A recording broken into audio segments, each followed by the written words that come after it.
संगमेश्वर, पुढे लांजा राजापूर.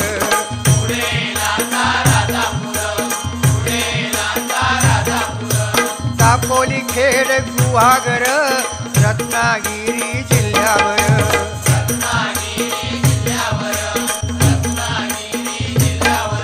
ओ गणपतीचे दिवस इले, सगळ्यांचा आनंद गगनात मावाना.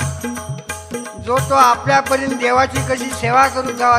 पूर्वी काय होता, आपले आजोबा वगैरे सांगत, त्या गणपतीची किंमत फक्त ₹1.5 होतो. आता खरा वाटायचा नाही, कारण दिवस भराले. आता तो